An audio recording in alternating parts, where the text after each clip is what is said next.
കൈതവങ്ങളെ ചാത്തിനം ചൊല്ലുമോ കരുണയാൽ എന്നെയാളും അയ്യനെ ഗുരുവെ എവരാകിലും അനുഭവിത്താൽ അന്നി ചെയ്ത കർമ്മങ്ങൾ വിടാവന്റെ വചനവും ജന്മസഞ്ചിതം വേവ തൂയ ജ്ഞാനത്തി ചുടുവന്റെ വചനവും തുളിവതപ്പെടീനാൻ പറയും. അതായത് കൈതവങ്ങളെ എന്ന് വെച്ചാൽ അസത്യമായ വാർത്തകളെ ചാത്തിരം ചൊല്ലുമോ, ശാസ്ത്രങ്ങൾ പറയുമോ, ഒരിക്കലും പറയുകയില്ലെന്നർത്ഥം. കരുണയാൽ എന്നെയാളും കാരുണ്യം കൊണ്ട് അടിയനെ ഉപദേശിച്ച് അനുഗ്രഹിക്കുന്ന അയ്യനെ, എന്റെ പിതാവായ ആചാര്യരെ, എവരാകിലും ആരായാലും ചെയ്ത കർമ്മങ്ങൾ അതിന്റെ ഫലങ്ങൾ അനുഭവിച്ചാൽ അനുഭവിച്ച് തീർന്നാലല്ലാതെ വിടാ എന്റെ വചനവും ഒഴികയില്ല എന്ന ശാസ്ത്രവചനവും, എന്നാൽ ജന്മസഞ്ചിതം വേവ അനന്ത ജന്മങ്ങൾക്ക് കാരണമായ സഞ്ചിത കർമ്മങ്ങൾ വെന്ത് ചാമ്പലാകുന്നത് തൂയ ജ്ഞാനത്തി ശുദ്ധമായ ജ്ഞാനാഗ്നി ചുടുമെന്റെ വചനവും ദഹിക്കുമെന്ന ശാസ്ത്രവചനവുമായ ഇവ രണ്ടിനും ഞാൻ തുരിവതപ്പെടീന ഏതാണ് വാസ്തവം, ഏതാണ് വാസ്തവമല്ലാത്തത് എന്ന് ഞാൻ നിശ്ചയിക്കേണ്ടത് എങ്ങനെയാണ്? ഇവ രണ്ടും പരസ്പര വൈരുദ്ധ്യം ഉള്ളത്, ശാസ്ത്രം കളവ് പറയുകയുമില്ല. ഇവ രണ്ടും എങ്ങനെയാണ് നിശ്ചയിക്കാനാണ് സാധിക്കുക എന്നത്. തൂയ ജ്ഞാനമെന്നത് ജീവബ്രഹ്മങ്ങളുടെ ഐക്യജ്ഞാനമെന്നർത്ഥം.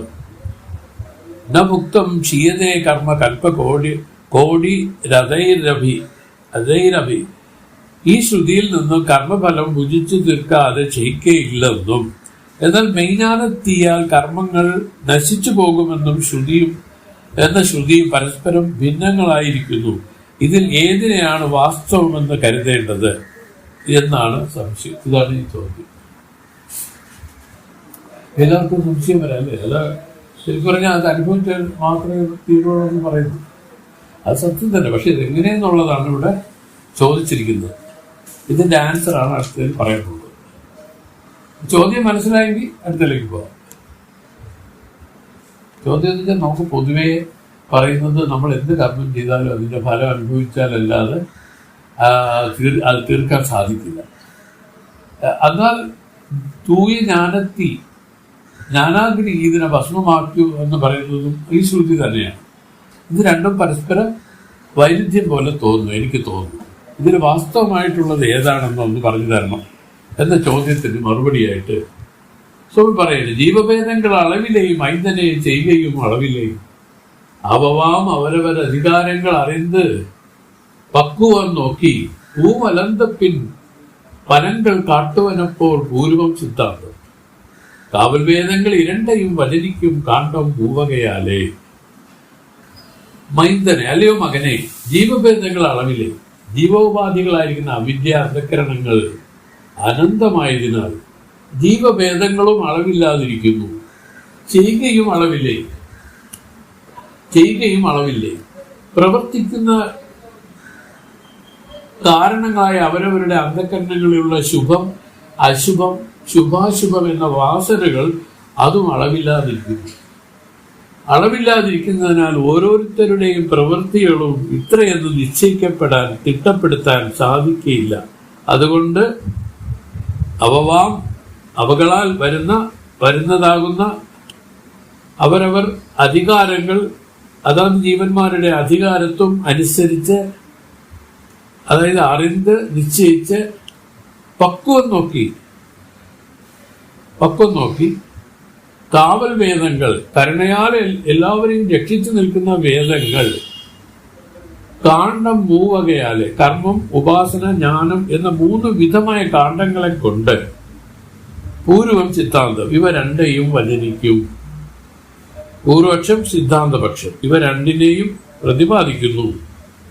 ഇതിന് ഉദാഹരണം പറയുന്നത്, പൂ അലർന്നു പുഷ്പങ്ങളെ ഉൽപ്പാദിപ്പിച്ചിട്ട് പിന്നീട് ഫലങ്ങൾ കാട്ടുവനപ്പോൾ ഫലങ്ങളെ ഉൽപ്പാദിപ്പിക്കുന്ന വൃക്ഷങ്ങൾ പോലെ, അതായത് വാഴ മുതലായ വൃക്ഷങ്ങളെ പോലെ ഇപ്രകാരം പറഞ്ഞതിന്റെ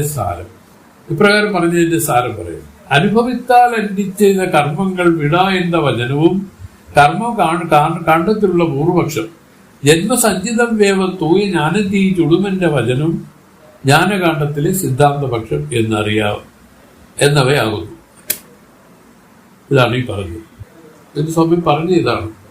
ശ്രുതി പറയുമ്പോൾ എല്ലാവർക്കും വേണ്ടി പറയണം. ഇതിന് വാസനാഗതമായിട്ട് പല പല പല മണ്ഡലങ്ങളിലാണ് എല്ലാ ജീവന്മാരും അകപ്പെട്ട് നിൽക്കുന്നത്. ഇതിനെ എണ്ണി തിട്ടപ്പെടുത്താൻ ഒക്കില്ലത്. നവവാമ അവർ അധികാരങ്ങൾ അറിഞ്ഞ് പക്വം നോക്കി പൂമലന്തപിൻ. അതായത് ഓരോരുത്തരുടെയും അധികാരമനുസരിച്ചാണ് ഈ കാണ്ഡങ്ങളെയും ഉപദേശിക്കാവുന്നതാണ്. അങ്ങനെയുണ്ട്. ഇപ്പൊ നമ്മൾ പറഞ്ഞ ഈ പൂർവപക്ഷം എന്ന് പറഞ്ഞാൽ ഈ കർമ്മകാണ്ഡ ശ്രുതികളെല്ലാം ഇതിനെ കൈപിടിച്ച് ഉയർത്തുന്ന ശ്രുതികളാണ്. കാവൽ വേദങ്ങൾ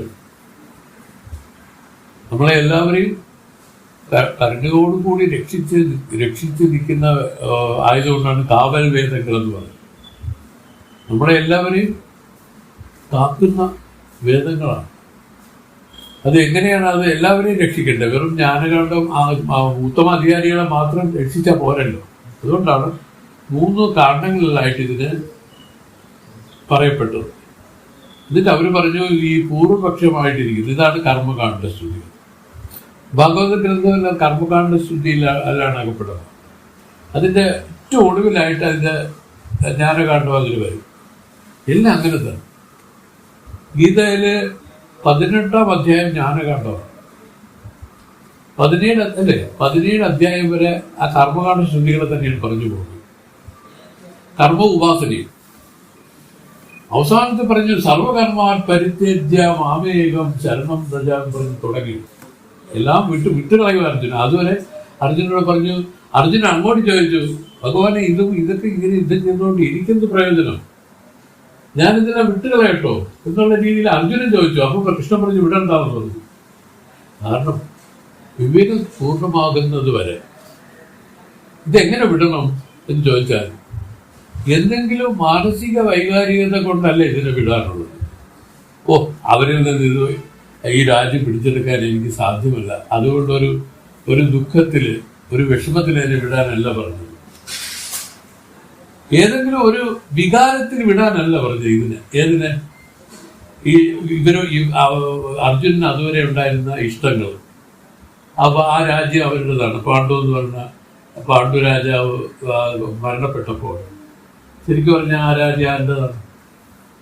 അദ്ദേഹത്തിന്റെ മക്കളായിരിക്കുന്നത് ധർമ്മപുത്രന്റെയും മറ്റുമൊക്കെയാണ്. പക്ഷെ അവരുടെ കുട്ടികളായിരുന്നത് കൊണ്ട് തൽക്കാലത്തേക്കാണല്ലോ മറ്റാൾ ഏറ്റെടുത്തത്, അല്ലേ? അപ്പൊ അങ്ങനെ വന്നപ്പോ അവരുടെ രാജ്യം ഇവര് ഭരിക്കാൻ തുടങ്ങി. കാലക്രമത്തിൽ സൂചി കുത്താനുള്ള സ്ഥലം പോലും കൊടുക്കില്ല എന്ന് പറഞ്ഞ സന്ദർഭത്തിലാണ് വിഷമത്തിൽ നിൽക്കുന്ന ഇവരോട് കൃഷ്ണന് പറയാം, കുട്ടികളായിരിക്കുന്നത് എന്തിനൊക്കെ എന്നല്ല പറഞ്ഞു. അർജുനോട് എന്ത് പറഞ്ഞു? യുദ്ധം ചെയ്യാൻ പറഞ്ഞു. അർജുനനാണ് ചോദിക്കുന്നത്, ഇതിന്റെയൊക്കെ ആവശ്യം എന്തിന്? ഈ ഇത്രയും പേരെ കൊന്നൊടുക്കി ഈ രാജ്യം എനിക്ക് വേണ്ട എന്നൊക്കെ പറയുമ്പോഴും മനസ്സിലായോ? അവിടെയെല്ലാം ആ കർമ്മകാണ്ഡ ശ്രുതി പ്രബലമായിട്ട് നിർത്തിക്കൊണ്ടാണ് കൃഷ്ണൻ വന്നത്.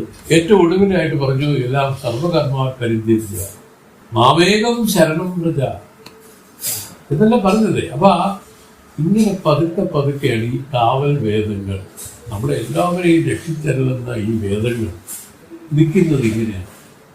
കർമ്മം, ഉപാസന, ജ്ഞാനം. ഇത് മൂന്നായിട്ട് ആദ്യം തോന്നിയാലും, നമ്മളെ സംബന്ധിച്ച് പുതിയ ആളുകൾക്ക് തോന്നിയാലും ജ്ഞാനികൾക്ക് ഇത് മൂന്നല്ല, ഒന്ന് തന്നെയാണ്. ഇതെല്ലാം ജ്ഞാനകാണ്ഡത്തിൽ നമുക്ക് വന്നിരിക്കുന്ന കാഴ്ചപ്പാടുകളിലുള്ള വ്യത്യാസം കൊണ്ടാണ് നമുക്കിത് മൂന്നായിട്ട് തോന്നിയത്. എന്നാൽ യഥാർത്ഥത്തിൽ ഇത് ഒന്ന് തന്നെയാണ്. ഇതെല്ലാം ജ്ഞാനകാണ്ഡം തന്നെ. കാരണം ഇവിടെ ഇപ്പോ എന്തിനു വേണ്ടിയാണ് ഈ ശ്രുതികള് നിൽക്കുന്നത്? ഇതിനു വേണ്ടിയാണ്. നീ ആത്മാവാണെന്ന്, നീ ബ്രഹ്മമാണെന്ന് ബോധിപ്പിക്കണം. അല്ലെങ്കിൽ ബോധിപ്പിക്കുന്നതിന് മുമ്പ് നമ്മൾ വേറെ എന്തെങ്കിലും ആയിട്ടാണോ ഇരുന്നത്? അല്ല, ബോധിപ്പിക്കണം. ഈ ബോധിപ്പിക്കുന്നത് എങ്ങനെയാണ് എന്ന് ചോദിച്ചാൽ പറഞ്ഞു കൊടുത്തല്ല ബോധിപ്പിക്കുന്നത്, അനുഭവപ്പെടുത്തി ബോധിപ്പിക്കണം. അതാണ് അപരോക്ഷ ജ്ഞാനം. ഈ അപരോക്ഷത്തിലൂടെ ബോധിപ്പിക്കണം. അപ്പൊ അപരോക്ഷമായിട്ട് വരാൻ സഹജമായിട്ട് ഇരിക്കുന്ന ഈ വാസ്തവത്തെ എന്തുകൊണ്ട് വരുന്നില്ല? അതാണ് പറഞ്ഞ ഈ അന്ധകരണത്തിന്റെ ഇത് അളവില്ല എന്ന് പറഞ്ഞത്. അവരവരുടെ അധികാരങ്ങൾ ഇതിന്റെ ഇതനുസരിച്ച് ഓരോരുത്തരും പല തട്ടിലായിട്ട് നിൽക്കുകയാണ്. അന്ധകരണവും അളവില്ലേ, അതിനകത്തിരിക്കുന്ന വാസനകൾക്കും അളവില്ലേ, അതുകൊണ്ട് അവരവരുടെ പ്രവൃത്തികൾക്കും അളവില്ലേ. ഒന്നിനും ഒരു തിട്ടം പറയാൻ സാധിക്കാത്ത വിധം ഇരിക്കുന്ന ഈ ഒരു അന്തരാളത്തിൽ എന്ത് ചെയ്യണം? ശുദ്ധി ചെയ്തിരിക്കുന്നത്. ഇതിനെ ഒറ്റയടിക്ക് പറയാൻ പറ്റില്ല. ജ്ഞാനകാണ്ഡത്തെ ഉപദേശിക്കാനായിട്ടാണ് ആദ്യം വേദവ്യാസം ശ്രമിച്ചത്. വ്യാസമഹർഷി ആദ്യം 4 വേദങ്ങളല്ല എഴുതിയത്. 4 വേദങ്ങൾ എഴുതി പ്രകാശിൽ കൊടുത്തതിന് ശേഷം അദ്ദേഹം നോക്കിയപ്പോൾ വിരളമായിട്ട് കുറച്ചു പേരെ അതിലേക്ക് വന്നു. ഒടുവില് ദാമോദർവോ ഇതാണ് 4 വേദങ്ങൾ എഴുതിയത്. ഇതിന് 4ലും മഹാവാക്യങ്ങളുണ്ട്. അതാണ് പ്രജ്ഞാനം ബ്രഹ്മ, അയമാത്മാ ബ്രഹ്മ, അഹം ബ്രഹ്മാസ്മി തത്വമസി. ഇത് 4 മഹാവാക്യങ്ങളും അതിൽ കൊള്ളിച്ചു. പക്ഷേ എത്ര പേര് വന്നു? വളരെ വിരളമായിട്ട് ആളുകൾ. അപ്പോൾ അദ്ദേഹത്തിന് സങ്കടം, വിഷമം ഉണ്ടായതൊക്കെ ഇത് കഥയാണ്. വിഷമം ഉണ്ടായിരുന്നു. അദ്ദേഹം അങ്ങനെ നാരദ മഹർഷിയല്ലേ പറഞ്ഞു കൊടുത്തത്. നാരദ മഹർഷി പറഞ്ഞു, വ്യാസനെ നിങ്ങള് ഒരു കാര്യം ചെയ്യൂ, കൃഷ്ണനെ, അതായത് ഈ പറഞ്ഞ കർമ്മകാണ്ഡം, ഈ കഥകളും മറ്റുമൊക്കെ യോജിപ്പിച്ച് എഴുതൂ. ആളുകൾക്ക് വലിയ ഇഷ്ടമാണ് കഥ കേൾക്കാൻ. അങ്ങനെയാണ് പുരാണമൊക്കെ ഇതിൽ വന്നത്. പുരാണമൊക്കെ ഇതിൽ പിന്നീടാണ് വന്നത്. ആദ്യം വന്ന വേദമാണ്. വേദങ്ങൾ എഴുതി അത് കഴിഞ്ഞിട്ട് പുരാണ ഇതിഹാസങ്ങളൊക്കെ പിന്നീട് വരികയും ചെയ്തു. എന്നിട്ട് പുരാണം എന്തായിട്ട് വന്നു? കർമ്മകാണ്ഡ ശുദ്ധിയാണ് പുരാണം. അതിൽ ഓരോരുത്തരും ആചരിക്കേണ്ട ധർമ്മങ്ങളും കർമ്മങ്ങളും നിഷ്കാമകർമ്മങ്ങളും അതിനെപ്പറ്റിയൊക്കെ പറയാൻ തുടങ്ങി. അപ്പോഴാണ് ഒരു സംശയം വരുന്നത്. ജ്ഞാനത്തിന് എന്തെങ്കിലും ചെയ്താണോ ഈ ജ്ഞാനം ഉണ്ടാവേണ്ടത് എന്ന് ചോദിച്ചാൽ എന്ത് പറയും? ഒന്നും ചെയ്തല്ലേന്നുണ്ടാവുന്നു. പക്ഷെ ചെയ്യേണ്ടത് എന്താണ്? നമ്മൾ ചെയ്തു വെച്ചതിന്റെ കുരുക്കഴിക്കാൻ വേണ്ടിയിട്ടാണ് ഇപ്പം നമ്മൾ ശ്രമിക്കുന്നത്. നമ്മൾ മുൻജന്മത്തിൽ പഴകിയ വാസന പറഞ്ഞാൽ നമ്മളെ കുരുക്കുകളാണല്ല. ഇതിനെ അഴിക്കണമെങ്കിൽ ഇതിന്റെ സത്യത്തെ ബോധിപ്പിക്കണം.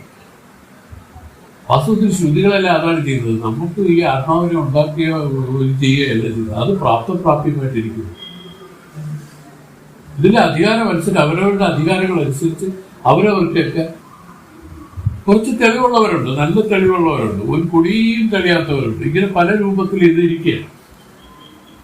പറഞ്ഞു അല്പസ്വല്പം ഇതിൽ തെളിഞ്ഞവരെയാണ് അവർ പറഞ്ഞ അധികാരികൾ. അതായത് ഈ പറഞ്ഞ ഉത്തമ മധ്യമ അഥവാ അധികാരികളായിട്ട് പറഞ്ഞു. അവർക്ക് എങ്ങനെ ഉപദേശിക്കണമെന്ന് പറഞ്ഞു. ജ്ഞാനം ഉപദേശിക്കേണ്ട ആർക്കാണ്? ഉത്തമോത്തമ അധികാരികൾക്ക് മാത്രമേ ജ്ഞാനോപദേശം ചെയ്യാവുന്ന വിധിയുണ്ട്, ഇല്ലേ? അങ്ങനെയൊക്കെ ആയിരുന്നു ആചരിച്ചിരുന്നത് പണ്ടേ. അങ്ങനെയുള്ള ജ്ഞാനകാണ്ഡ ശ്രുതികളൊക്കെ വാസ്തവത്തിൽ ഗോപ്യമാണ്.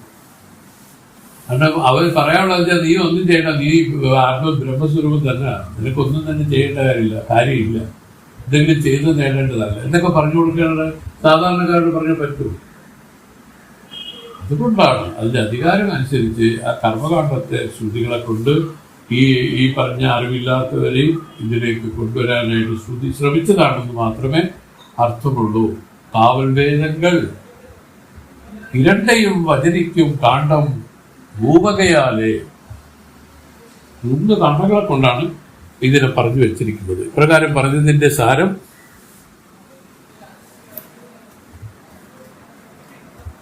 അനുഭവിച്ചാൽ എന്തി ചെയ്ത കർമ്മങ്ങൾ വിട എന്ന വചനം കർമ്മകാണ്ഡത്തിലുള്ള പൂർവപക്ഷ സ്തുതികൾ എന്നാണ്.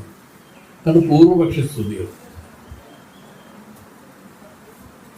അതിനൊരു ഉദാഹരണ സ്വാമി പറഞ്ഞത് നമ്മൾ ഓർമ്മിച്ച് വെക്കണം. കാരണം അവർ പറയുന്നത് വാഴ മുതലായ ചെടികൾ, അത് ആദ്യം അതില് പൂവാണ് വരുന്നത്. അത് കുറെ കഴിഞ്ഞിട്ടാണ് കാവൽ, അല്ലേ? പൂ മലർന്ന പിൻ ഫലങ്ങൾ കാട്ടുവനപ്പോൾ പൂർവം സിദ്ധാന്തം. അപ്പൊ ഈ പറഞ്ഞ കണക്ക് പൂവാണല്ലോ ആദ്യം ഉണ്ട്, അതാണ് പൂർവപക്ഷം. ആ പൂർവപക്ഷമായിട്ട് ഇവിടെ നിൽക്കുന്നത് ഈ കർമ്മകാണ്ഡ ശ്രുതികളെയാണ് പൂർവപക്ഷമായിട്ട് പറഞ്ഞത്. പതുക്കെ പറഞ്ഞ് അവന്റെ ആ വിവേകത്തെ അവനിൽ ഉളവാക്കി, ആ വിചാരത്തെ ഉണ്ടാക്കി, ഇങ്ങനെ പതുക്കെ ആ ജ്ഞാനത്തെ ഉപദേശിക്കും. പരീക്ഷിത് മഹാരാജാവിന് അങ്ങനെ തന്നെ. പരീക്ഷിത് മഹാരാജന് ആദ്യം ജ്ഞാനമൊന്നും ഉപദേശിച്ചില്ല. ഭാഗവതം ഈ പറഞ്ഞ 11 എത്രാമത്തെയായിരുന്നു ജ്ഞാനം വരുന്നത്? 11.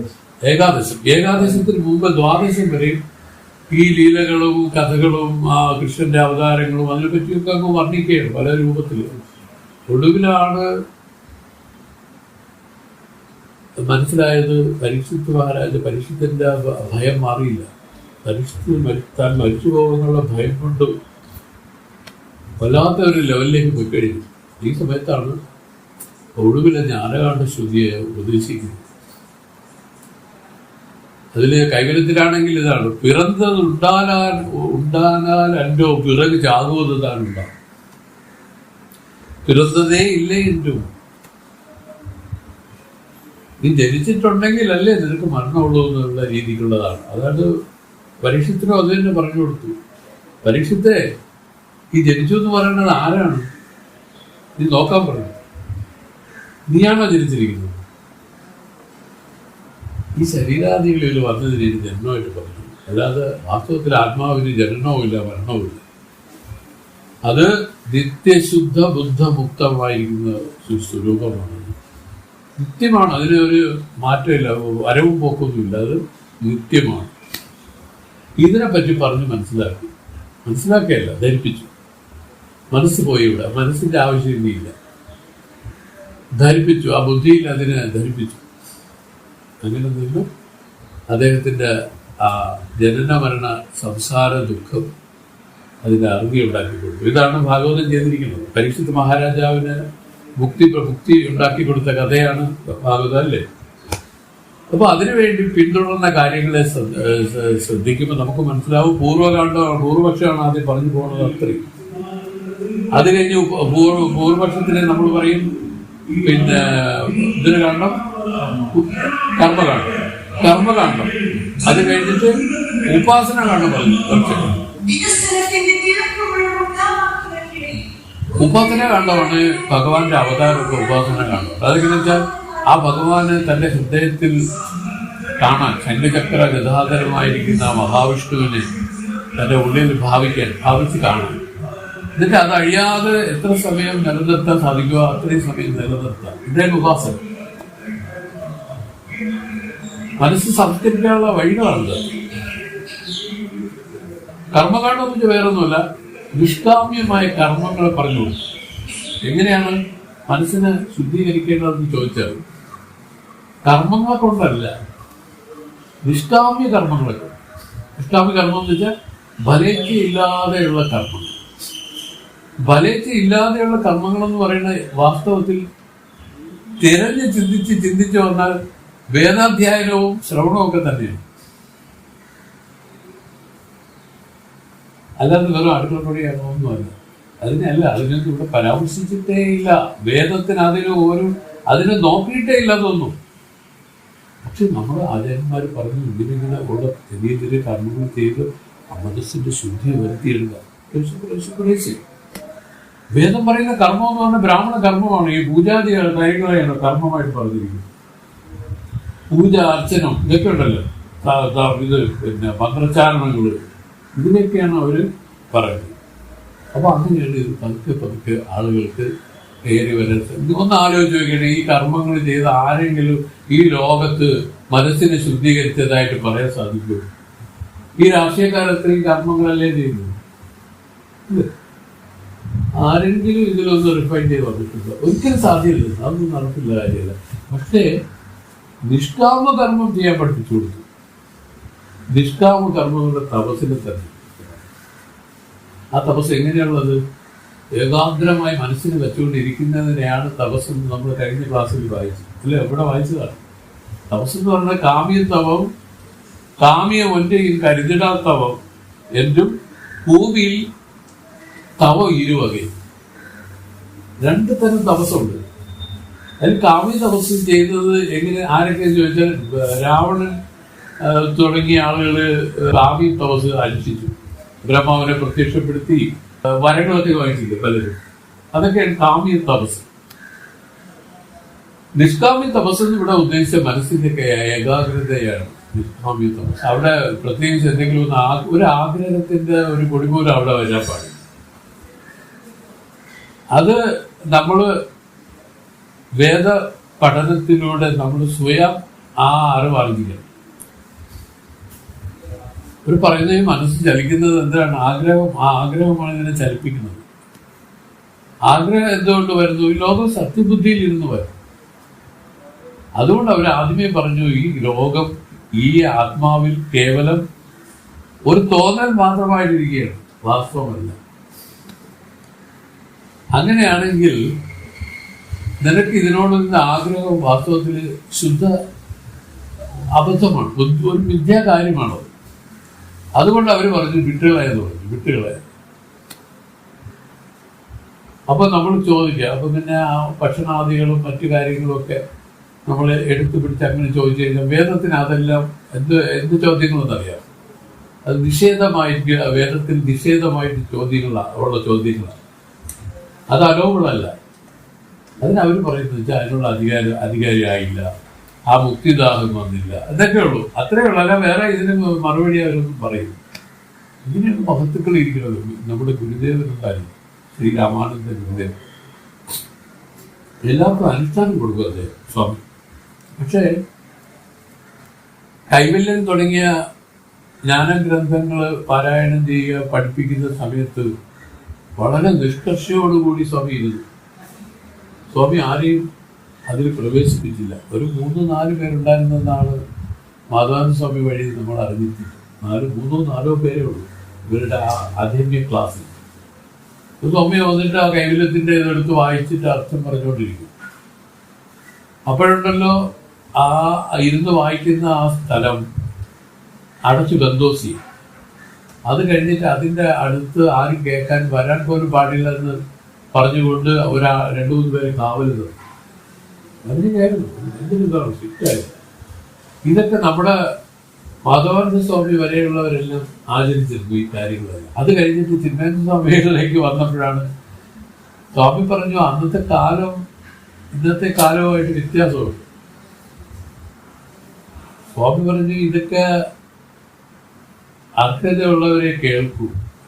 ഇനി എത്ര വലിയ കാര്യങ്ങൾ പറഞ്ഞു കൊടുത്താലും ആ അർഹത, അതായത് അതിന് അധികാരിത്വം ഉള്ളവരെ ഇത് കേൾക്കൂ എന്നാണ് സ്വാമിയുടെ കണ്ടുപിടുത്തം. ഇതിനെ സംബന്ധിച്ച് മാധവാനന്ദ ഗുരുദേവനുമായിട്ട് ഒരു ചർച്ചയും സംസാരവും ഉണ്ടായി. അപ്പോൾ സ്വാമി പറഞ്ഞു, ഇതിനെ എന്ത് കാണിക്കുന്നത്, ഈ ഞാനൊക്കെ എടുത്ത് പറയാൻ പോകും, അത് ആ ഗുരുദേവൻ ഇങ്ങനെയൊക്കെയാണ് ചെയ്തതെന്ന് അപ്പോഴാണ് നമുക്ക് മനസ്സിലായത്. അപ്പോൾ സ്വാമി പറഞ്ഞു, ഇതില് ആളുകൾ എല്ലാവരും ഇതിന് അധികാരികൾ തന്നെ. പക്ഷേ ഇപ്പൊ തൽക്കാലം എന്തോ ചില കാരണങ്ങൾ കൊണ്ട് അവർക്ക് പൂർണ്ണത വരുന്നില്ല.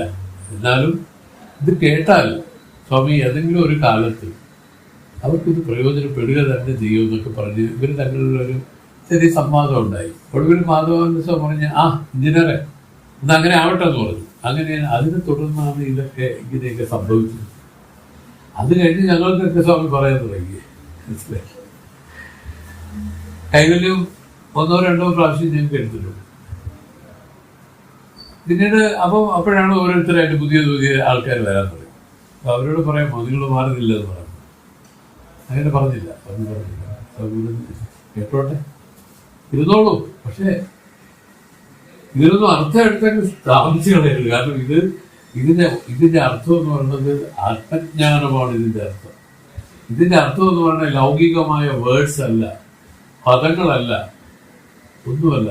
എൻ്റെ ഉള്ളില് ആ അനുഭൂതി അതിന് കവിഞ്ഞ് വെളിപ്പെടുന്നതാണ്. അതിലേക്ക് അത് വരുന്നത് വരെയും പറഞ്ഞു ഈ ശ്രവണം ചെയ്തുകൊണ്ടേയിരിക്കുക. ശ്രവണം മാത്രം ചെയ്താൽ മതി എന്ന് പറഞ്ഞിട്ട് പിന്നെ സ്വാമി പറഞ്ഞു, അതിന് സംശയമുള്ളവര് മനനം കൂടി ചെയ്തോളുക. വീണ്ടും അത് ഉറപ്പിക്കുന്ന ഒരു നിലയിലേക്ക് ഒരു മനസ്സുള്ളവർ കുറച്ച് നിര്യാസനം ചെയ്തോളുക. കാരണം എന്ത് ഉറപ്പിക്കാൻ? ഇതാണ് തന്റെ രൂപമാണത്. അവ്യാസം എന്ന് പറയുന്നത് വേദത്തിന്റെ ആ ലക്ഷ്യാർത്ഥമായി നിൽക്കുന്നത് ഈ ബ്രഹ്മമാണ്, ഈ ആത്മാവാണ്. അപ്പൊ ആ ലക്ഷ്യാർത്ഥം എങ്ങനെ ഇരിക്കുന്നു എന്നൊക്കെ വേദം നമുക്ക് പഠിപ്പിച്ചു തരും. വാച്യാർത്ഥങ്ങളും ലക്ഷ്യാർത്ഥങ്ങളുമായിട്ടുള്ള വ്യത്യാസങ്ങളൊക്കെ അതൊക്കെയാണ് നമ്മൾ ഈ കഴിഞ്ഞ ക്ലാസ്സുകളായിട്ട് നമ്മൾ കേട്ടോണ്ട് വരികയാണ്. അപ്പൊ ഇവിടെ സ്വാമി പറയുന്ന ഒരു കാര്യം എന്ന് വെച്ചാൽ വളരെ ഉയർന്ന ഒരു കാര്യമാണ്. കാരണം ഈ ചെയ്ത കർമ്മങ്ങൾ നമ്മൾ അല്ലാതെ അത് നശിക്കില്ല എന്നാണല്ലോ പറയുന്നത് പൊതുവെ. പിന്നെ ജ്ഞാനത്തിൽ ചുടുവെന്ന് പറഞ്ഞ് അങ്ങനെ നശിക്കുമെന്ന് പറയുന്നതും ഇതിലെ വാസ്തവം ഏതാണെന്നാണ് ചോദ്യം. ഇത് സ്വാമി ഒരു ഒറ്റവാക്കിൽ ഒരർത്ഥം പറഞ്ഞില്ല. സ്വാമി പറഞ്ഞു, ഇതെല്ലാം ജ്ഞാനകാണ്ഡവും പൂർവപക്ഷവും സിദ്ധാന്ത പക്ഷവുമായിട്ട് കിടക്കുകയാണ്. ഇതെല്ലാം ആ കാവൽ വേദങ്ങൾ കരുണയായിട്ട് ചെയ്തിരിക്കുന്നതാണെന്ന് മാത്രം മനസ്സിലാക്കുക. ഇത് രണ്ടും ശരി തെറ്റെന്നോ ഏതെങ്കിലും ഒന്ന് തെറ്റെന്നോ പറയാൻ പറ്റില്ല. ഇതെല്ലാം കൂടെ ചേർന്ന് സമ്പൂർണ്ണമായിട്ട് ഇത് ആത്മജ്ഞാനത്തെ പൂർണ്ണമായും പ്രകാശിക്കും. സ്വാമി പറയാണ് അടുത്തതില്, ആനപാവികൾ അടിമന നരകങ്ങൾ അവശ്യമാനാലും ദാനമന്ദിര വൃത ഹോമങ്ങളാൽ തവിരുമെന്തൊരു പൊയ്യും. ഇനമാം പലജന്മ സജ്ജിത വിധി എത്രയാനാലും ജ്ഞാനമാം കനൽ ചുടുമെന്റെ മറയിൽ വഴി നമ്പിനാർ വീടുണ്ട്. കാരണം ഇങ്ങനെ പറഞ്ഞ് തർക്കിച്ച് പോകുമ്പോഴേ മനസ്സിലാക്കാനുള്ള എന്താണ്, ഇവൻ വെറും മാനസികമായ അർത്ഥങ്ങളെ എടുത്തുകൊണ്ട് അങ്ങോട്ടും ഇങ്ങോട്ടും തർക്കത്തെ ഉന്നയിക്കുകയാണ്. ഇത് അനുഭവിച്ച് അറിയേണ്ട ഒരു രഹസ്യമല്ലേ പറയുന്നു. അതുകൊണ്ട് സ്വാമി പറഞ്ഞു, ആനഭാവികൾ അടൈവന നരകങ്ങൾ അവശ്യമാനാലും ദാനമന്ദിര വിരത ഹോമങ്ങളാൽ തവിരുമെന്നതും പൊയ്യോ. കണ്ടില്ലേ, ജ്യോതിഷമൊക്കെ ഇതിന്റെ വിധിയാണ്. അതും വ്യാസഭഗവാന്റെ ചമൽക്കാരൻ തന്നെ ജ്യോതിഷം. അവർ പറയുന്നത് വെച്ചാൽ ഈ പാപങ്ങൾക്ക് പരിഹാരമുണ്ട്. ഈ പാപങ്ങളെല്ലാം ഇവര് ഏത് കാറ്റഗറിയിൽ ആണ് വന്നിരിക്കുന്നതെന്ന് അവർ നോക്കും. പലതും മാതൃശാപം, പിതൃശാപം, ദേവതാശാപം, ഇങ്ങനെ പല കാറ്റഗറിയിൽ വരും. അപ്പോൾ പിതൃശാപമാണെങ്കിൽ അതിന് സാത്ത് മുതലായതൊക്കെ ചെയ്ത് ആ ശാപത്തെ പിൻവലിക്കുന്ന നമുക്ക് വേണമെങ്കിൽ മാറ്റാം. ഇതുപോലെ ഓരോ ശാപവും ഏതാണെന്ന് നോക്കി ജ്യോതിഷം അതിന്റെ പരിഹാരങ്ങൾ നിർദ്ദേശിക്കുന്നുണ്ടല്ലോ. അപ്പൊ അത് പൊയ്യാണോ എന്നാണ് ചോദ്യം ഇവിടെ ചോദിച്ചിരിക്കുന്നത്. ദാനമന്ദിര ദാനവും കൊടുക്കുക, ധാരാളമായിട്ട് ദാനം ചെയ്യുക, വ്രതങ്ങൾ അനുഷ്ഠിക്കുക, ഹോമാദികൾ, യജ്ഞങ്ങൾ, ഹോമങ്ങളൊക്കെ അനുഷ്ഠിക്കുക, ഇങ്ങനെയൊക്കെ ചെയ്ത് തീർക്കാമല്ലോ. അത് അങ്ങനെ തീർക്കാമെന്ന് പറയുന്നത് പൊയ്യാണോ സ്വാമി? അത് പൊയ്യാണോ? അപ്പൊ സ്വാമി പറയണം, സ്വാമിക്കും ഒരല്പം ശുദ്ധി വന്നിരിക്കുകയുള്ളൂ. സ്വാമി പറയുന്നു, ഈനമാം പലജന്മ സഞ്ചിത വിധി എത്രയാണാലും ജ്ഞാനമാം കനൽ ചുടുമെന്റെ മറമൊഴി നമ്പിനാർ വീടുണ്ടേ. അതായത് അനന്ത ജന്മങ്ങളിൽ നമ്മൾ ചെയ്ത സഞ്ചിത കർമ്മങ്ങൾ എത്ര വലുതാണെങ്കിലും സ്വാമി പറയുന്നു, ജ്ഞാനമാം കനൽ ചുടുമെന്റെ മറമൊഴി നമ്പിനാൽ വീടുണ്ട്. ആർക്കാണ് ഇതിൽ മുക്തി ഉണ്ടാവുന്നതെന്ന് ചോദിച്ചാൽ, ഇതെല്ലാം ജ്യോതിഷ വിധിപ്രകാരം മാറ്റിക്കൊണ്ട് അങ്ങനെ പോകുന്ന ഒരു രൂപത്തെ വിട്ടുകളയാനല്ല പറഞ്ഞത്. അത് ഇരിക്കെ തന്നെ പറഞ്ഞു, ആ ജ്ഞാനമാം കനൽ ചുടുമെന്റെ മറമൊഴി നമ്പിനാൽ വീടുണ്ട്. ഇത് ജ്ഞാനാഗ്നി ഭസ്മമാക്കുന്നു എന്ന് പറയുന്ന ആ സിദ്ധാന്ത പക്ഷത്തെ ആരാണോ വിശ്വസിച്ച് പെരുമാറുന്നത് അവർക്ക് വീടുണ്ടെങ്കിൽ അവർക്ക് മാത്രം മുക്തിയുണ്ട് എന്നർത്ഥം. വലിയ ഗഹനമായ സംഭവമാണ്. കാരണം ഇവിടെ തർക്കം ഇതാണ്, എല്ലാ കർമ്മങ്ങൾക്കും പ്രായശ്ചിത്തം വിധിച്ചുകൊണ്ട് ജ്യോതിഷവും വ്യാസവും തന്നെ എഴുതി വെച്ചിരിക്കുകയാണ്. അതങ്ങനെ ചെയ്ത് എങ്ങനെ വന്നാൽ അങ്ങനെ വന്നാൽ ഇങ്ങനെ. അപ്പൊ അങ്ങനെ ചെയ്ത് മാറ്റാവുന്നതല്ലേ ഉള്ളൂ സ്വാമി എന്നൊരു അർത്ഥവും അതിൽ ധരിക്കുന്നുണ്ട്. പക്ഷേ അതിന് മുക്തി ഉണ്ടാവില്ല. ഇവിടെ നമ്മളുടെ ആത്യന്തികമായ ലക്ഷ്യം എന്താണ്? ജീവന്റെ ആത്യന്തിക ലക്ഷ്യം എന്ന് പറയുന്നത് മുക്തിയാണ്. എങ്ങനെയാണോ ശാശ്വതമായിരിക്കുന്ന മുക്തി? അത് തന്നെ ജീവൻ മുക്തി, വിദേഹമുക്തി. ഈ മുക്തികാംക്ഷികളായിട്ടാണ് എല്ലാവരും ഇരിക്കുന്നത്. അല്ലാതെ ഈ താൽക്കാലികമായിട്ട് ഇപ്പം അച്ഛന്റെ പിതൃശാപം കൊണ്ടുണ്ടായതാണ്, ആ പാപം കൊണ്ടാണ് ഒരാൾക്ക് വിഷമങ്ങൾ അനുഭവിക്കേണ്ടി വരുന്നതെങ്കിൽ ജ്യോതിഷന്മാർ ഉടനെ പറഞ്ഞു കൊടുക്കും, പിതൃതർപ്പണങ്ങള്, ശ്രാദ്ധങ്ങള് ഇതൊക്കെ കൃത്യമായി ചെയ്യൂ, ബലികർമ്മങ്ങളൊക്കെ കറക്റ്റായി ചെയ്തോളൂ എന്ന് പറയും. ചെയ്താൽ മാറി താൽക്കാലികമാണ്. ശാശ്വതമായ പരിഹാരം ഇതിലില്ല. ഈ ജ്യോതിഷത്തിന് ശാശ്വത പരിഹാരം ഇല്ല. താൽക്കാലികമായ പരിഹാരങ്ങൾ മാത്രമേ ജ്യോതിഷാദികൾ നിർദ്ദേശിക്കുന്നുള്ളൂ. എന്നാൽ ജ്ഞാനകാണ്ഡത്തിൽ എന്താണ് പറഞ്ഞത്? ശാശ്വതമായ പരിഹാരം. എല്ലാത്തിൻ്റെയും ശാശ്വതമായ പരിഹാരം ജ്ഞാനമാണ്, ആത്മജ്ഞാനമാണ്. പരിഹാരം ഒന്നും ഇല്ലെന്ന് പറഞ്ഞാലും ആത്മജ്ഞാനം പരിഹാരമായിട്ട് നിൽക്കുകയാണ്. അപ്പോൾ ചോദിക്കുകയാണ്, ഈ ഇതിനെല്ലാം പരിഹാരം നോക്കിക്കൊണ്ട് നീ ഈ പറയുന്ന ജ്യോതിഷത്തിലൂടെയൊക്കെ സഞ്ചരിക്കാതെ നീ നല്ല ഗുരുക്കന്മാരെ അണഞ്ഞ് ആത്മജ്ഞാനം സമ്പാദിച്ചോളൂ. അതാണ് ഇതിന് എല്ലാത്തിൻ്റെയും ഉത്തമമായ പരിഹാരം എന്ന് പറഞ്ഞു. ഇതാണ് അതിന്റെ അർത്ഥം. ഇനി സ്വാമി ഒന്നുകൂടെ പറഞ്ഞതിലാണ് ശുദ്ധിയുണ്ടെന്ന് ഞാൻ പറഞ്ഞത്. എന്നത് ഈനമാം പരജന്മ സഞ്ചിതവിന് എത്രയാണാലും ജ്ഞാനമാം കനൽ ചുടുകന്റെ മറമൊഴി നമ്പിനാൽ വീടുണ്ട്. അങ്ങനെ വിശ്വസിക്കുന്നവർക്ക് മാത്രം ഈ പറയുന്ന മുക്തിയുണ്ട്. അല്ലാത്തവർക്ക് ആർക്കും മുക്തിയില്ല, മുക്തി ഉണ്ടാവില്ല. അതുകൊണ്ട് അതിൽ നിന്ന് മനസ്സിലാക്കാൻ ഇനി ചോദ്യങ്ങൾ വേണ്ട. ഇത്തരത്തിലുള്ള ഇതാണ് ഇതിന്റെ ഫൈനൽ. നിനക്കത് മനസ്സിലായില്ലെങ്കിൽ നിനക്ക് ആ അധികാരം വരുന്നതനുസരിച്ച് നിനക്കത് മനസ്സിലായിക്കൊള്ളും എന്നുള്ള അർത്ഥത്തിലാണ് ആ പറഞ്ഞത്. ശുഭാശുഭ കർമ്മങ്ങളിൽ അശുഭകർമ്മങ്ങളെ ചെയ്യുന്നതായ പാപികൾ അടൈവന നരകങ്ങൾ അനുഭവിക്കേണ്ട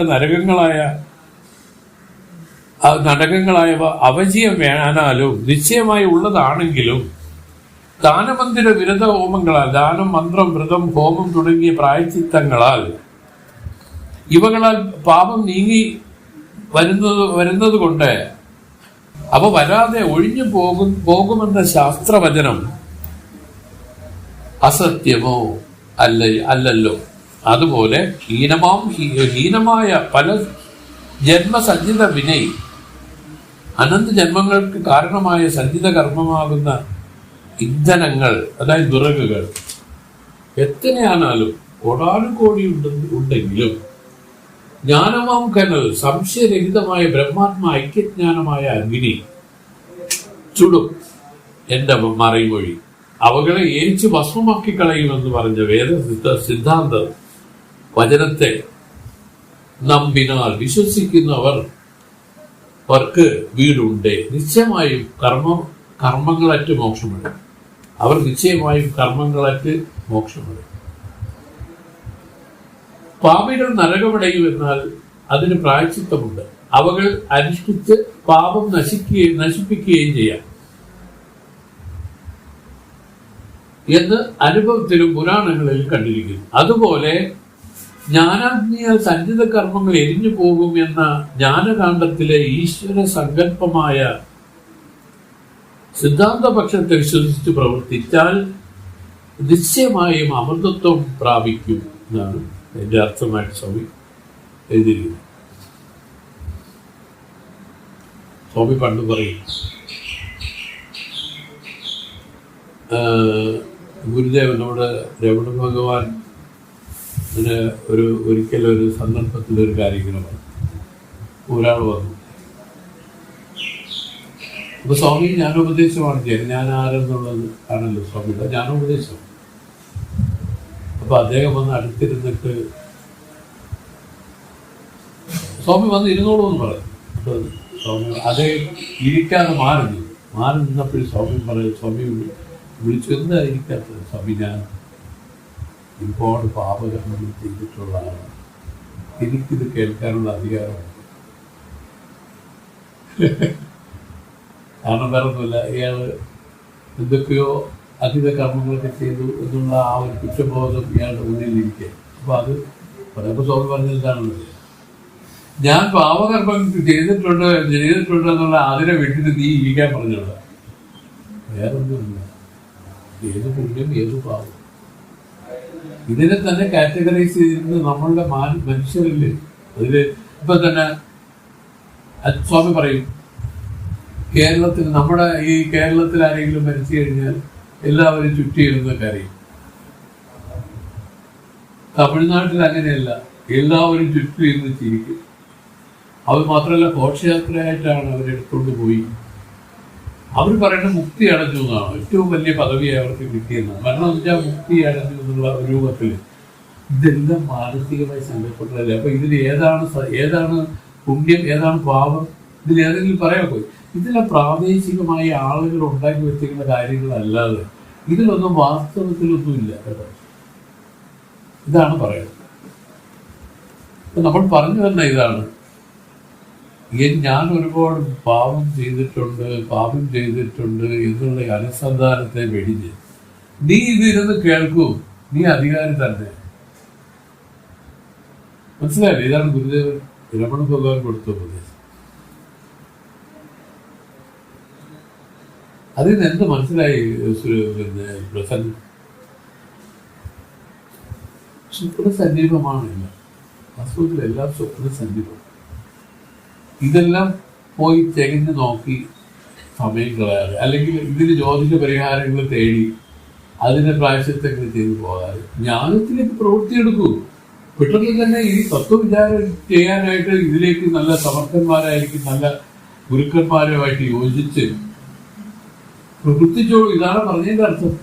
കാരണം അതിനെ ഒന്നും തീർത്തും പിന്നെ അപഹസിച്ചില്ല. അത് മതത്തിൽ ആരും ചെയ്യില്ല.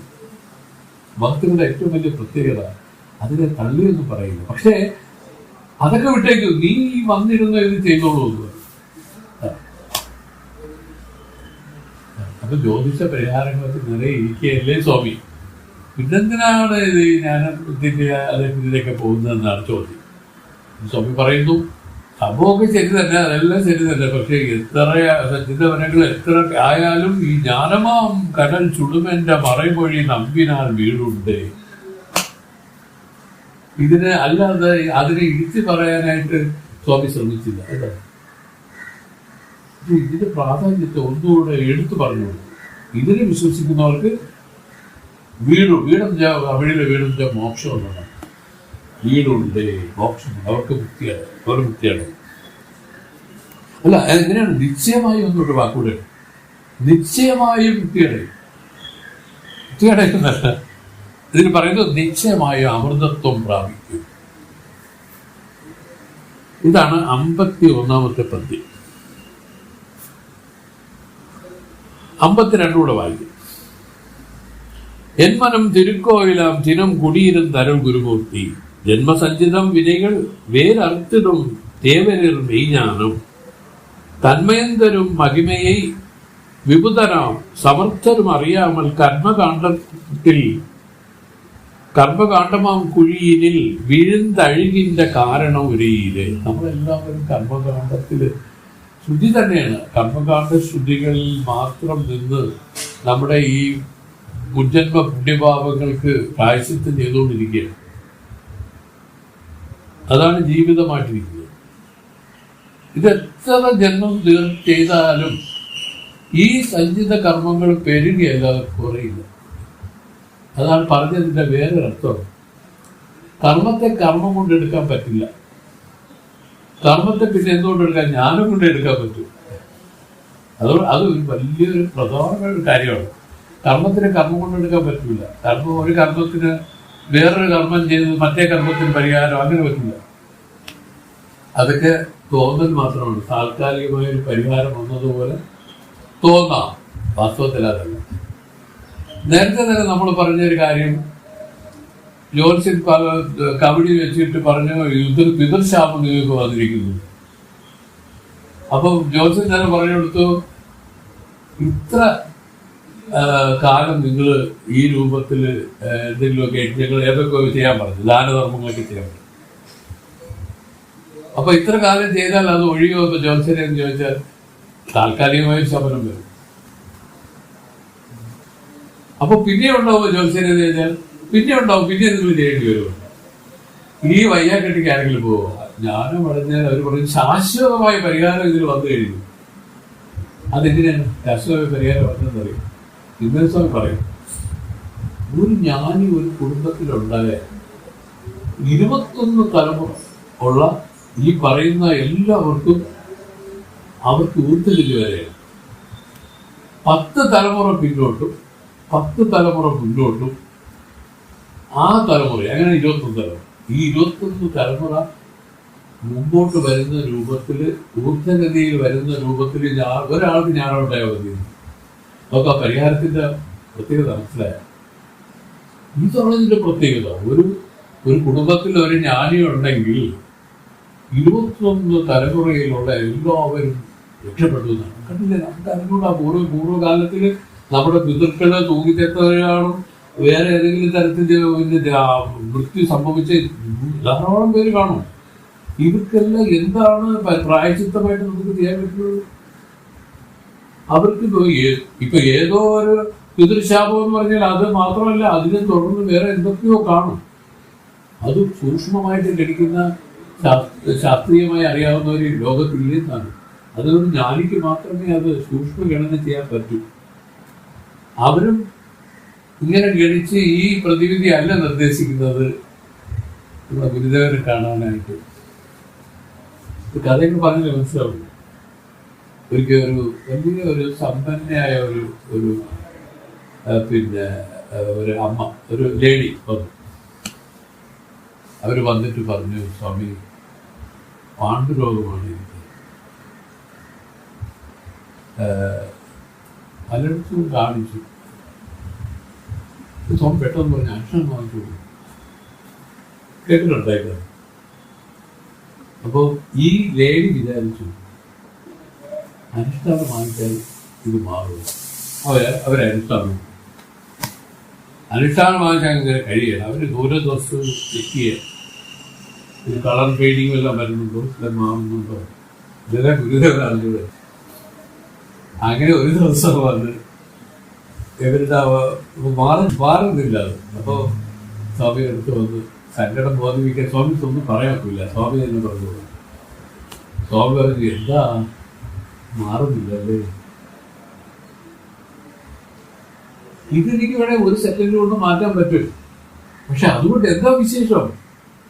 ഇനിയിപ്പോ പുതിയ കല്യാണം കഴിയും, അല്ലെങ്കിൽ വേറെ എന്തെങ്കിലും കാര്യങ്ങൾ ചെയ്യണം, മരണം അടുത്ത് വരികയാണ്. ഇനി വേണ്ട എന്താണ്? ഈ ജീവിതം കൊണ്ട് ഭഗവത് അർപ്പണമായിട്ട് ഈ ശരീരത്തെ അർപ്പണം ചെയ്ത് കഴിയുക എന്നുള്ളത് മാത്രമേ ഉള്ളൂ. അതുകൊണ്ട് നിങ്ങൾക്ക് മുക്തിയും ഉണ്ടാവും. നിങ്ങളുടെ ഈ പറയുന്ന എല്ലാ വിരകളും മാറിയിരുന്നു. ഇതാണ് സംഭവം. സൗമന്യ എനിക്ക് വേണമെങ്കിൽ ഇരുന്ന ഈ പാണ്ട് ഒരു നിമിഷം കൊണ്ട് എടുക്കുക. പക്ഷെ എത്ര ജന്മം വന്ന് വീണ്ടും ഇത് അനുഭവിക്കേണ്ടി വരുന്നത് ഇത് അറിഞ്ഞൂടാ. ഇപ്പൊ എന്തായാലും ധനമുണ്ട്, ആവശ്യത്തിന് 2 മക്കളുണ്ട്, നല്ല സ്നേഹമുള്ള 2 സ്നേഹനിധികളായ മക്കളുണ്ട്. നിങ്ങൾക്ക് നിങ്ങളുടെ ഭർത്താവിന് നിങ്ങളോട് ഒരു വിഷമവും വന്നിട്ടില്ല. എല്ലാ സാഹചര്യങ്ങളും ഉണ്ട്. വേറെ ഒരു വിഷമവുമില്ല. ഈ ഒരു കളറിലെ ഫീഡുള്ള മാത്രമല്ലേ ഉള്ളൂ. അത് വിട്ടുകളയൂ, ഞാനും പഴിയുള്ളൂ. ഇത് ഗുരുദേവൻ പറഞ്ഞൊരു വാക്കാണ് ഞാൻ പറഞ്ഞു. ഉന്മേഷം പറഞ്ഞതാണ്. ഇതിന് എത്ര കാര്യങ്ങളാണ്. കാരണം ഈ പറയുന്ന പ്രായശ്ചിത്തം ചെയ്ത് മാറ്റുന്ന വിധത്തിൽ ജ്യോതിഷം അനുശാസിക്കുന്നതൊന്നും ശാശ്വത പരിഹാരങ്ങളല്ല. എന്നാലും താൽക്കാലികമായ ഒരു പരിഹാരമായിക്കോട്ടെ എന്ന് വിചാരിച്ചതിനായിരിക്കും വ്യാസഭഗവാൻ അതിനെ കൊണ്ടുവന്ന് വെച്ചത്. എന്ന് വിചാരിച്ച് ജ്ഞാനമാണ് ഇതിന്റെ ആത്യന്തിക പരിഹാരം. അതുകൊണ്ട് ജ്ഞാനത്തിൽ പ്രവർത്തിച്ച് ജ്ഞാനം അടങ്ങുള്ളൂ. വേറെ പറഞ്ഞ ഈ അജ്ഞാനത്തെ നശിപ്പിക്കുന്നതാണ് ഇതിന്റെ പരിഹാരം. ഈ അജ്ഞാനം എന്ന് പറയുന്നത് ആത്മസ്വരൂപത്തെ അറിയാതിരിക്കുന്ന ഒരു നില. ഇതാണ് പറഞ്ഞു കൊടുത്തത്. അങ്ങനെ ഇരിക്കട്ടെ. പറഞ്ഞു കാണ്ഡം 3 വകയിലാണ് ഇത് പടർന്നു കിടക്കുന്നത്. കർമ്മകാണ്ഡം, ഉപാസനാകാണ്ഡം, ജ്ഞാനം. ഇത് 3 രൂപത്തിലാണ് നിൽക്കുന്നതെങ്കിലും ഇത് തള്ളേണ്ടതാണോ? ചിലത് മാത്രം കൊള്ളേണ്ടതാണോ എന്ന് ഇതുവരെയും ഗുരുക്കന്മാർ പറഞ്ഞിട്ടില്ല. കാരണം ഓരോരുത്തരുടെയും അധികാരമനുസരിച്ച് ഈ കാണ്ഡങ്ങൾ ഉപയോഗപ്രദമാണ്. കർമ്മകാണ്ഡ ശുദ്ധികളെ എല്ലാ ശുദ്ധികളും എന്താണ് ഉദ്ദേശം? മനസ്സിനെ ശുദ്ധീകരിക്കുക. മനസ്സിന്റെ ശുദ്ധിക്ക് വേണ്ടിയിട്ടാണ് ഈ ശുദ്ധികളെല്ലാം ഉത്ഭവിച്ചിരിക്കുന്നത്. ആത്മാവിനെ സാക്ഷാത്കരിക്കുക എന്ന് പറഞ്ഞൊരു അർത്ഥം പറഞ്ഞാലും മനസ്സിനെ ശുദ്ധീകരിക്കുന്നതിനാണ് എല്ലാ പരിപാടികളും. അത് ഉപാസനാകാണ്ഡവും ആ ഭഗവാന്റെ തിരുസ്വരൂപത്തെ മനസ്സിൽ ഭാവിച്ച് ചിന്മേശ്വരൻ പറയുന്ന ശംഖ് ചക്ര ഗദാധരങ്ങളോടുകൂടി ഹൃദയത്തിൽ സ്ഥാപിച്ചിട്ട് ആപാദചൂടം നോക്കാൻ പറഞ്ഞു. ആ പാദം മുതൽ ഇങ്ങനെ നോക്കാൻ പറഞ്ഞു. ഇങ്ങനെ നോക്കി എഴുതിയിരിക്കുന്നതാണ് ഓരോ പിന്നെ വലിയ വലിയ മഹത്തുക്കൾ, കാവ്യങ്ങൾ അല്ലേ. പാദം ഇങ്ങനെ ഓരോ മുകളിലോട്ട് നോക്കണം. സ്പഷ്ടമായി കാണുന്നത് ഇതിനാണ് ഉപാസന. സ്പഷ്ടമായിട്ട് കാണണം. അപ്പൊ രണ്ടാമത്തെ ഒരു ഇതാണ്, അത് മനസ്സിനെ ശുദ്ധീകരിക്കും. എങ്ങനെ ശുദ്ധീകരിക്കും? ഈ ഏകാഗ്രത ഇതിൽ വരുമ്പം ലോകകാര്യങ്ങളെ കുറിച്ചുള്ള വ്യാപാരം മനസ്സിലില്ലാതാവും. ഇത് തന്നെ. കർമ്മകാണ്ഡവും ഇത് തന്നെയാണ് ഉദ്ദേശം. ജ്ഞാനകാണ്ഡവും ഇത് തന്നെയാണ് ഉദ്ദേശം. പരമമായിരിക്കുന്ന ആ മനസ്സിന്റെ ശുദ്ധി എന്ന് പറഞ്ഞ് ജ്ഞാനകാണ്ഡത്തിലൂടെ വരുന്നു. സിംഹത്തിന് താൻ സിംഹമെന്ന് അറിയാതെ ആട്ടിൻ പറ്റത്തിൽ ഇരുന്നത് കൊണ്ട് അതറിയാതെ പോയെന്നല്ലാതെ സിംഹം ആടായിട്ട് മാറിയില്ല. ആട്ടിൻ പറ്റത്തിൽ ഇരുന്ന സിംഹം എന്നും സിംഹമായിട്ട് തന്നെ ഇരുന്നു, അല്ലേ? പക്ഷെ അത് താൻ സിംഹമാണെന്ന് ബോധിക്കാതെയാണ് ഇരുന്നത്. ആട്ടപ്പറ്റത്തിൽ ബോധിക്കാതെ ഇരുന്നത് കൊണ്ട് അത് ആടാണെന്ന് കരുതിയല്ല ഇരുന്നത്. അത് ഒരു മൂഢതയിലിരുന്നു. ആടാണെന്ന് കരുതിയല്ല ഇരുന്നത്, ഒരു മൂഢതയിലിരുന്നു. താൻ ആരാണെന്ന് അറിയാതെ നമ്മളെല്ലാം ഒരു മൂഢതയിൽ വർത്തിക്കും. ഈ ശരീരമാണെന്ന് പറയുന്നതിൽ അർത്ഥമില്ല. ശരീരമാണെന്ന് ഞാനെന്ന് പറയുന്നതും അർത്ഥമില്ല. പക്ഷെ ഇവിടെ ഇരിക്കുന്നത് ഒരു മൂഢതയാണ്. ഒരു ഇരുട്ടത്തിരിക്കുന്ന പോലെയാണ് നമ്മളിപ്പോ കഴിയുന്നത്. ഈ മൂഢത, ഈ ഇരുട്ടിനെ മാറ്റാൻ, അതാണ് ഈ തമസിനെ ആ പ്രകാശം കൊണ്ട് മാറ്റുന്നത്. ഞാനെന്ന് പറഞ്ഞ പ്രകാശമാണ്. ഈ ഇരുളിനെ മാറ്റിയ മാത്രം. ഇരുട്ടത്ത് കണ്ടുകൂടാത്തൊന്ന് പ്രകാശം വരുമ്പോൾ കണ്ടുകൂടെ? പ്രകാശം വന്ന് ആ ഇരുട്ടിനെ അത് മാറ്റിക്കളയും. ഇരുട്ടിനെ മാറ്റിയാൽ മാത്രം മതി. ഇതാണ് ഇവിടുത്തെ പ്രക്രിയ. അപ്പൊ ഈ പറയുന്ന കാണ്ഡങ്ങൾ 3 കൊണ്ട് അധികാരികൾ, പല രൂപത്തിലിരിക്കുന്ന അധികാരികളെയും പിടിച്ചു ഉയർത്തി ആ ജ്ഞാനത്തിലേക്ക് കൊണ്ടുവന്ന് ആ മുക്തിക്ക് അധികാരികളാക്കി മാറ്റുക. ജ്ഞാനമുടെ ആ മുക്തി ആർക്കുമില്ല. ജ്ഞാനമൊക്കെ എന്താണ്? ഒരു ഖണ്ഡനം വേണം. ഈ ഖണ്ഡന പഠനങ്ങളിലൂടെയാണ് ഇത് സ്ഥാപിക്കേണ്ടത്. ഈ വേദത്തിന്റെ സിദ്ധാന്തം സ്ഥാപിക്കുന്നത് എങ്ങനെയാണ്? നമ്മളൊന്ന് അടിച്ചേൽപ്പിച്ച് വിഴുങ്ങി വെക്കുന്നതല്ലേ. ഇത് ഓരോ വശങ്ങളും ഇങ്ങനെ ചിന്തിച്ച് വരുമ്പോൾ ഈ ബുദ്ധി സൂക്ഷ്മപ്പെട്ട് പോകും. അവിടെയാണ് ഇത് തെളിഞ്ഞു വരുന്നത്. തന്റെ ആ അമൃതത്വം അനുഭവം വികസിക്കാൻ തുടങ്ങും. അങ്ങനെ അതിൽ തന്നെ ഇരിക്കുന്നവരാണ് സുരേഷ്. ഈ മുക്തന്മാരായിരിക്കുന്നവരല്ല. അവർക്ക് അതിൽ മാറുന്നില്ല. ആ സ്ഥിരത അത് വരും. ജ്യോതിഷ പരിഹാരത്തിൽ കൂടെ ഒട്ടും സമയം അത് വരുള്ളൂ. ജ്ഞാനം കൊണ്ട് പരിപൂർണമായി ഇതിൽ വരും. ഭക്തകൾ പറഞ്ഞു എല്ലാ കർമ്മങ്ങളുടെയും പ്രായശ്ചിത്തം ജ്ഞാനമാണെന്ന് പറഞ്ഞിടുന്നു ലാസ്റ്റിൽ. അല്ലാതെ ഒരു പ്രായശ്ചിത്തവും ഇല്ല. അതിന്റെ കാര്യകാരണത്തെ ജിമ്മൻ പറഞ്ഞ് ഞാൻ ഇത് പറഞ്ഞു. കാരണം ഒരു ജ്ഞാനി ഒരു കുടുംബത്തിലുണ്ടായാൽ ആ പിതൃക്കൾ ഇതിന്റെ 21 തലമുറയിലുള്ള പിതൃക്കൾക്ക് നമുക്ക് മുക്തിയായി കഴിയും. നമ്മളാരും കണ്ടുപിടിച്ചാൽ ഇത് വേദത്തിന്റെ വേദം പറഞ്ഞിരിക്കുന്നത്. ഓനന്ത ജന്മങ്ങളാണ്ടവയ്യനെ ഉപദേശിക്ക വലിവന്ത ഗുരുവേ പോറ്റി ഉയവേ മുക്തി നൽകും ഉദവിക്കോറുദവിനായേ ചെയ്യുമാറും കാണേ തിരുവടി പോറ്റി പോറ്റി.